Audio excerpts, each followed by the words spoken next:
Hey friends, யுதிஷ்டமோட 13வது part தான் பார்க்க போகிறோம். நம்ம 2 பேரும் கூட பிறந்தவங்க மாதிரி பெஸ்ட் ஃப்ரெண்ட்ஸாக இருக்கணும்னு நீ நினைக்கிறியான்னு சன்னி கேட்பாங்க.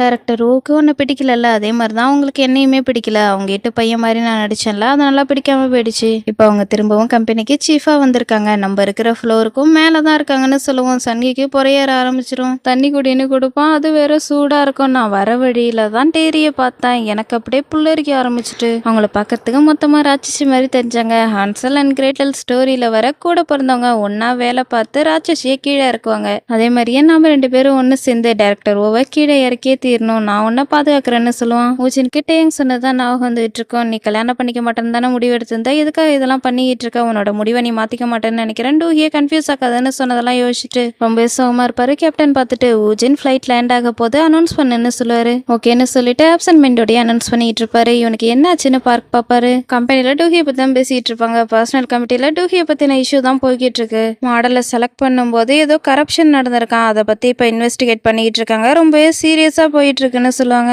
இது உண்மையா டூஹியை பத்தின நியூஸ் நோட்டீஸ் போர்ட்ல கூட போய்கிட்டு இருக்குன்னு மத்தவங்க எல்லாம் சொல்லிட்டு இருப்பாங்க. டூஹி மாடல் ஆகணுன்றதாக ஏற்கனவே இருந்த மாடலை ஃப்ரேம் பண்ணி வேலையை விட்டு போக வச்சுட்டு அதுக்கப்புறமேட்டுக்கு பணம் கொடுத்து தான் மாடல் ஆயிருக்கான்னு சொல்லுவாங்க. டூஹியை முதல்ல சஸ்பெண்ட் பண்ணாங்க, இப்ப கமிட்டி வரைக்கும் போயிடுச்சுன்னு இவன் சொல்லிட்டு இருப்பா. டூஹி இதே மாதிரி தப்பெல்லாம் பண்ணி தான் மாடலா ஆனாலான்னு இன்னொரு பொண்ணு கேட்பாங்க. உண்மையை சொல்லணும்னா டூஹி மாடலா இருக்கணுன்றதாக எந்த எல்லைக்கு வேணாலும் போகிறதுக்கு தயாரா இருந்திருப்பான்னு இபின் சொல்லுவாங்க. டூஹி ஏற்கனவே இந்த மாடலை ஃப்ரேம் பண்ணியிருக்கா. இந்த அளவுக்கு அவ போயிருப்பான்றது எனக்கு தெரியாது. மற்றவங்கள பொருட்கள் வாங்க சொல்லி டார்ச்சர் வேற பண்ணியிருக்கான்னு ரூமர் போகுதே, அது உண்மையானு கேட்பாங்க. எனக்கு தெரிஞ்ச வரைக்கும் ஜூனியர்ட்ட இருந்து கூட அவ நிறையவே லஞ்சம் வாங்கியிருக்கான்னு இபின் சொல்லிட்டு இருப்பா. நானும் இது உண்மைன்னு தான் நினைக்கிறேன். டைரக்டர் ஓ டூஹிக்கு சப்போர்ட் பண்றதை நிறுத்திட்டாங்கன்னு கேள்விப்பட்டேன். இது ரொம்ப சீரியஸான ப்ராப்ளம். டூஹியோட கதை முடிஞ்சிடும் தான் நினைக்கிறேன். அதோட டூஹிக்கு ஆல்கஹால் டிமென்டியா ப்ராப்ளம் இருக்குன்னு கூட கேள்விப்பட்டேன். கண்டிப்பா அவ கம்பெனியை விட்டு போயிடுவான்னு சொல்லிட்டு இருப்பாங்க. டூஹிக்கு நேரம் நோட்டீஸ் கிடைச்சிருக்கும். டேரி டூஹியை வேலையை விட்டு துரத்த போறாங்கன்ற ரூமர் கம்பெனி முழுக்க போய்கிட்டு இருக்குன்னு ஹாங் சொல்லுவாரு.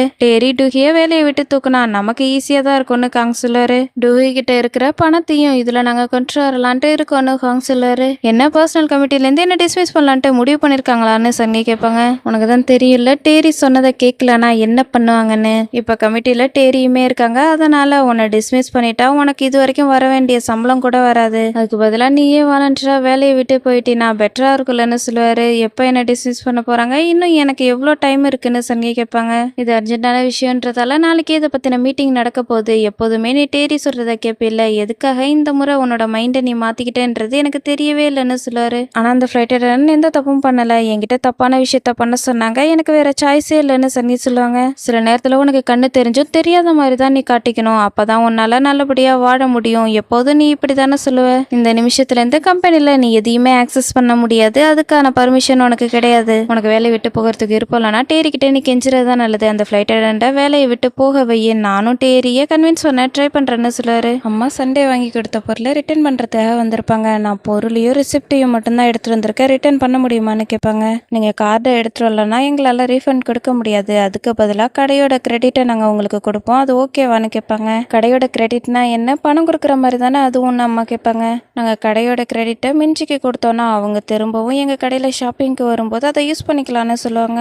யாருன்னு அம்மா கேட்பாங்க. மிஞ்சின்னு சொல்லவும் ஷாக்கிங்காக இருக்கும். வெளில வந்ததும் சன்னிக்கு கால் பண்ணி சண்டே இப்போ வேலை பார்க்குற ரெஸ்டாரண்ட்டோட பேர் என்ன, வெனிசியாவான்னு கேட்டுட்டு சண்டே வேலை பார்க்குற ரெஸ்டாரண்ட்டுக்கு போவாங்க. அவன் டேட் பண்ணிக்கிட்டு இருக்க பொண்ணு தான் வெல்கம் பண்ணுவாங்க. நான் என் கூட யாரையும் கூட்டுறல, இங்கே நான் சாப்பிட்லாமான்னு கேட்பாங்க. அதெல்லாம் எந்த பிரச்சனையும் இல்லை, வாங்க சாப்பிட்லான்ட்டு கூப்பிடுவாங்க. அந்த பொண்ணோட நேம் பேச்சை பார்த்த உடனே அம்மாவுக்கு ஷாக்கிங்காக இருக்கும். நீங்கள் சொன்னது சரிதான், ஊஜின் ஜெர்மனியில் படிச்சுட்டு இருக்கும்போது நான் இதை சாப்பிட்டுட்டு இருந்தேன். நீங்கள் இதை எடுத்துட்டு வந்ததில் ரொம்பவே சந்தோஷம். ஊஜின் ஜெர்மனியில் படிச்சான்றது உங்களுக்கு எப்படி தெரியும்னு கேட்பாங்க. என்னோட பொண்ணு ரீசெண்டாக தான் டாஹே ஏர்லைன்ஸில் வேலைக்கு சேர்ந்திருக்கா. கம்பெனியை பற்றின சின்ன சின்ன டீட்டெயில கூட அவள் தெரிஞ்சுக்கணும்னு நினைப்பா. அவள் நிறையவே எஃபர்ட் எடுத்துக்கிட்டு இருக்கான்னு சொல்லுவாங்க. உங்களோட பொண்ணு டாஹே ஏர்லைன்ஸில் ஜாயின் பண்ணியிருக்காங்களான்னு அம்மா கேட்பாங்க. அவளோட திங்ஸ் எல்லாத்தையும் பேக் பண்ணும்போது ரொம்பவே சந்தோஷமா தான் இருந்தா. நாளையிலேருந்து கேம்ப் ஸ்டார்ட் ஆகுது. ஆனால் அவளை நினைச்சா எனக்கு ரொம்பவே கஷ்டமா இருக்குன்னு சொல்லுவாங்க. ஏன்னு அம்மா கேட்பாங்க. என்னோட பொண்ணு இதே மாதிரி ஏர்போர்ட்டுக்கும் பக்கத்தில் தங்கியிருந்தா ரொம்பவே நல்லா இருக்கும். ஆனால் நாங்கள் கிராமத்தில் தங்கியிருக்கோம். வீடு மாற அளவுக்கு எங்கள்கிட்ட வசதி கிடையாது. அதனால எங்களோட டவுன்லேயே அவள் வேற ஏதாவது வேலை பார்த்துக்க வேண்டியதுதான். டுஹி என்னோட பொண்ணை இங்கே தங்க விடுறேன்னு சொன்னா.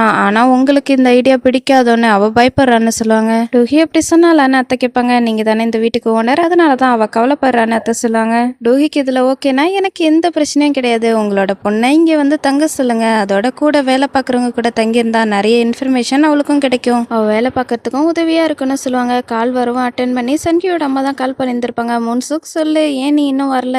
இன்னொரு கெஸ்ட் கூட வந்திருக்காங்க, சீக்கிரமா வா, அவங்க நிறைய பொருள்லாம் வாங்கிட்டு வந்திருக்காங்கன்னு சொல்லுவாங்க. சன்கியோட அம்மா வராங்கன்னு தெரிஞ்ச உடனே சன்கியோட ரூம்க்கு போயிட்டு உன்னோட ட்வின் சிஸ்டருக்கு நீ என்ன பண்ணன்றது எனக்கு தெரியும்னு சொல்லி எழுதி வச்ச பேப்பரை வச்சுட்டு போயிடுவாங்க. நான் மழை வருதா என்னன்னு பார்த்துட்டு தான் வரணும்னு சன்கியோட அம்மா சொல்லுவாங்க. முன்சுக் நீ பேசுறதே சரியில்லையே, ஏதாவது ஆச்சான்னு கேட்பாங்க.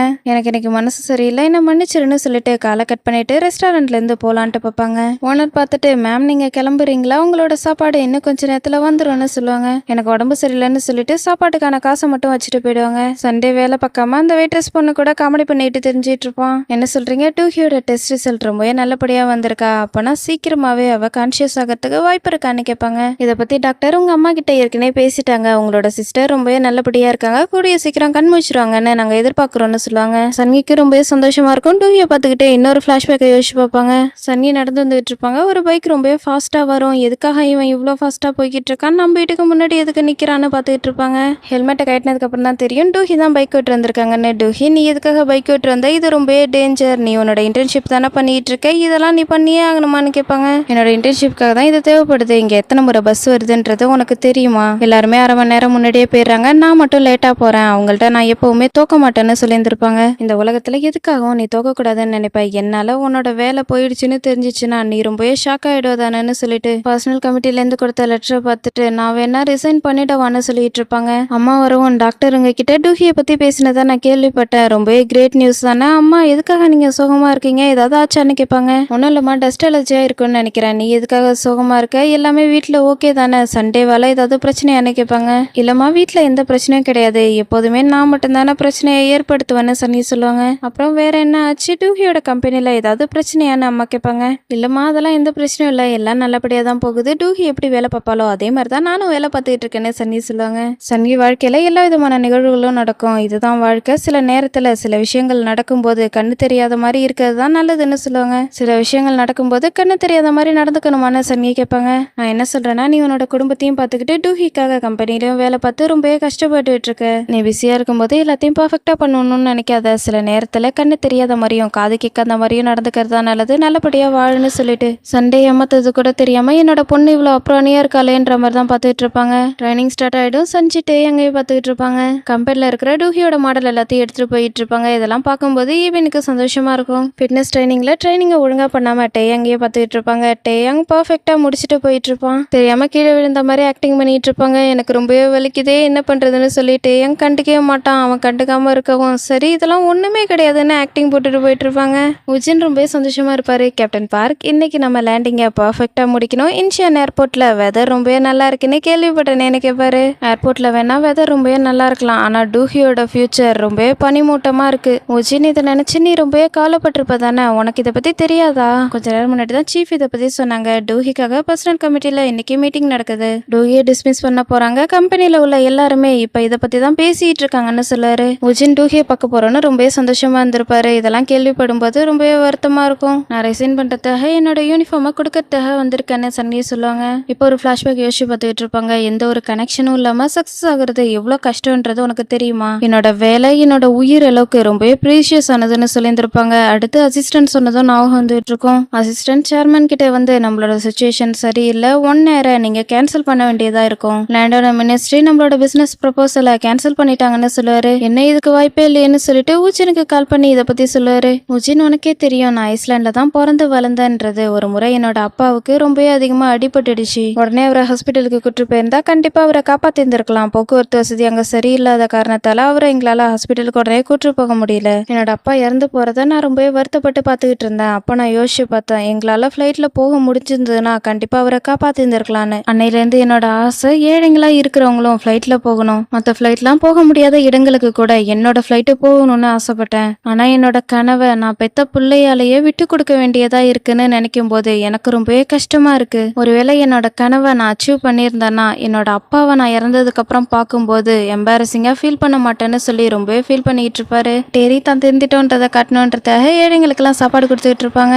ஹனி உன்னோட அப்பாவுக்கு 1 நேரம் பத்தி இப்பதான் தெரிய வந்திருக்கு, லேண்ட் மினிஸ்ட்ரி நீ திரும்ப வந்ததால தான் ரிஜெக்ட் பண்ணிட்டாங்கன்னு சொல்லுவாரு. திரும்பவும் அவரு இது எல்லாத்துக்கும் நான் தான் காரணம்னு சொல்லி பிளேம் பண்ண போறாரு. நான் வாலண்டரா வேலை மட்டும் தானே பார்த்துக்கிட்டு இருக்கேன், வேற ஏதாவது பண்ணனா, எல்லாரும் எதுக்காக ஓவர் ஆக்டிங் பண்ணிட்டு இருக்காங்கன்னு கேட்பாங்க. சேர்மன் 1 நேரம் ஸ்டார்ட் பண்ணலான்னு ரொம்பவே சந்தோஷமா இருந்திருப்பாரு. இப்ப சோகமா இருக்கிறத இதெல்லாம் பார்க்கும்போது ஊஜினுக்கு ரொம்பவே கஷ்டமா இருக்கும். அடுத்து ஊஜின் ஒரு அனௌன்ஸ்மெண்ட்டை கொடுத்துருப்பாரு. அவரோட வாய்ஸ் ஓவரில் தான் போய்கிட்டு இருக்கும். டாஹே ஏர்லைன்ஸ்ல என் கூட வேலை பார்க்குற எல்லாருக்கும் ஹலோ, நான் சாங் ஊஜின், டாஹே ஏர்லைன்ஸ்ல கோ பைலட்டா இருக்கேன். 1 ஸ்டார்ட் பண்றதுல நானும் ஒரு பார்ட்டா தான் இருந்தேன். நம்மளோட நாட்டுல மற்ற ஃபிளைட்லாம் போகாத இடத்துல கூட நம்மளோட ஃபிளைட் போகணும்ன்றது தான் என்னோட ஆசை. ஆனா கவர்மெண்ட்ல இருந்து இதை ஸ்டார்ட் பண்றதுக்கான அப்ரூவலை கொடுக்கவே இல்லை. நம்ம இதை விட்டு கொடுக்கறது சரின்னு தோணல. இதை நம்ம விட்டு கொடுக்க கூடாதுன்றதுக்காக நானே முதல் ஆளா வரேன். நான் அதிகப்படியான நேரத்தை ரன்வேல தான் ஸ்பெண்ட் பண்ணியிருக்கேன். ஃபிளைட்டை வானத்துல பறக்க விடும்போது நான் ரொம்பவே எக்ஸைட் ஆவேன். 1 ஆரம்பிக்கிறதுக்கு உங்க எல்லாரோட உதவியும் எனக்கு தேவைப்படுது. நீங்க எல்லாரும் இதுக்கு ஒத்துக்குவீங்கன்னு நினைக்கிறேன். நாம எல்லாரும் இதை சின்னதா ஆரம்பிச்சாலும் நம்ம கம்பெனியோட ரொம்ப பெரிய கோலை அச்சீவ் பண்ணலாம். இந்த சின்ன சோரை நம்ம எல்லாரும் சேர்ந்து எப்படி உடைக்கலான்றத பத்தி யோசிக்கலாம். 1 நம்ம ஸ்டார்ட் பண்ணலாம். நீங்க எல்லாரும் என் கூட ஜாயின் பண்றதுக்காக நான் வெயிட் பண்றேன்னு சொல்லி முடிப்பாரு.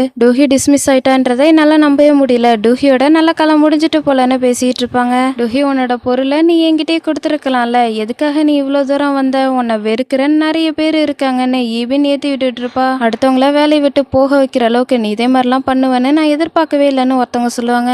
பொறுமையா பேசு டூஹிக்கு, நீ சொல்றது கேட்டுற போதுன்னு இன்னொருத்தவங்க சொல்லுவாங்க. கேட்கணுன்ட்டு தானே சொன்னேன்னு சொல்லிட்டு இருப்பாங்க. சங்கி இதெல்லாம் கண்டுக்காம போலான்ட்டு பார்ப்பாங்க. ஈவன் காலை குறுக்க விட்டு தள்ளி விட்டுட்டு, உனக்கு வலிக்குதா, ரொம்ப அடிபட்டிருக்கும் போல இருக்கேன்னு சொல்லிட்டு இருப்பாங்க. ஊஜின் வந்து சன்னியோட பேப்பர்ஸ் எல்லாம் கீழே விழுந்திருக்கதை எடுத்து கொடுப்பாரு. எல்லாருக்குமே ஷாக்கிங்கா இருக்கும். நான் உன்னை எல்லா இடத்துலயும் தேடிக்கிட்டு இருந்தா நான் உங்ககிட்ட ஒரு விஷயம் சொல்ல வேண்டியது இருக்கு. 1 மெயின் கேபினுக்கு நான் உன்னை வேலைக்கு எடுத்துக்கிறேன்னு சொல்லுவாரு. என்னது 1 மெயின் கேபினா? என்னால இதை நம்பவே முடியலன்னு சொல்லிட்டு இருப்பாங்க. நெக்ஸ்ட் சீன்ல 2 பேரும் கம்பெனியோட டெரஸ்ல இருப்பாங்க. கொஞ்ச நேரம் முன்னாடி நான் உங்ககிட்ட கொடுத்த ஆஃபருக்கு உன்னோட விருப்பம் என்னன்றத தெரிஞ்சுக்கணும்னு நினைக்கிறேன். ஆனா அதுக்கு முன்னாடி நான் உங்ககிட்ட இன்னொரு விஷயத்த சொல்லணும். டூஹி, உன்னை எனக்கு பிடிச்சிருக்கு. இந்த இடத்துல தான் உன் மேல ஃபீலிங்ஸ் இருக்குன்றத நான் ரியலைஸ் பண்ணேன். இப்போ வரைக்கும் என்னோட எமோஷனை என்னால கண்ட்ரோல் பண்ண முடியும்னு தான் நான் நினைச்சிட்டு இருந்தேன். ஆனா உனக்கு தான் நான் நன்றி சொல்லணும். நான் எவ்வளோ அரகண்டா இருந்தேன்றது உன்னாலதான் எனக்கு தெரியவே வந்துச்சு. இது எல்லாமே நம்ம துபாய்க்கு ஃபிளைட்ல போகும்போது தான் ஆரம்பிச்சுது. அன்னையிலிருந்து இப்போ வரைக்கும் நான் என்னோட பெஸ்ட்டை கொடுத்து உன் மேல எனக்கு இருக்கிற ஃபீலிங்ஸை கண்ட்ரோல் பண்ண ட்ரை பண்ணேன். ஆனா இது ஒர்க் அவுட் ஆகல. உனக்கும் டேரிக்கு நடுவில் பிரச்சனை நடந்தப்ப நீ டேஞ்சர்ல இருக்கிற மாதிரி தெரிஞ்சது. அதனாலதான் நான் உனக்கு உதவி பண்ணேன்னு நினைச்சேன். நான் எந்த அளவுக்கு என்னோட மைண்டை கண்ட்ரோல் பண்ண ட்ரை பண்றேனோ அதை விட அதிகமா நான் வருத்தப்படுறேன். அதனால நான் இதை ஏத்துக்கிட்டு உங்ககிட்ட உண்மையை சொல்லலான்ட்டு முடிவு பண்ணிட்டேன். இப்போ எனக்கு ரொம்பவே ரிலீஃபா இருக்கு.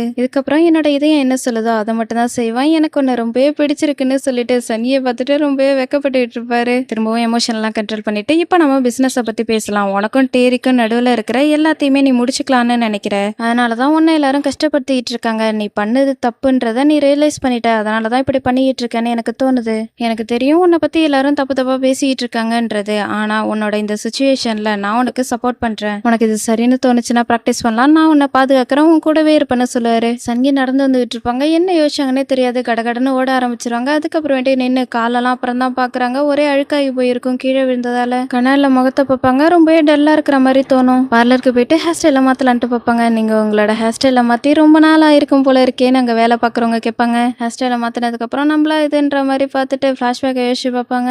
அபார்ட்மெண்ட் கிட்ட ஒருத்தர் குப்பையெல்லாம் அள்ள வச்சது. ஒரு லேடி பணத்தெல்லாம் ஏமாத்திட்டு போயிருந்திருப்பாங்க இல்லையா? இது எல்லாத்தையும் யோசிச்சுட்டு ஊஜின் கிட்ட என்ன சொன்னாங்கன்றதை இப்பதான் நினைச்சு பார்ப்பாங்க. சாங், நான் உங்களோட ஆஃபரை ஏத்துக்கிறேன். நான் ஹார்ட் ஒர்க் பண்ணுவேன். எனக்கு நீங்க புதுசா ஒரு வாய்ப்பை கொடுத்ததுக்கு ரொம்பவே நன்றின்னு சொல்லியிருந்திருப்பாங்க. இதோட இந்த எபிசோட் முடியுது. இந்த எபிசோட் உங்களுக்கு பிடிச்சிருந்திருக்கும்னு நினைக்கிறேன். பிடிச்சிருந்தா மறக்காம லைக் அண்ட் சப்ஸ்கிரைப் பண்ணுங்க. நெக்ஸ்ட் எபிசோட்ல பார்க்கலாம். தேங்க்ஸ் ஃபார் வாட்சிங்.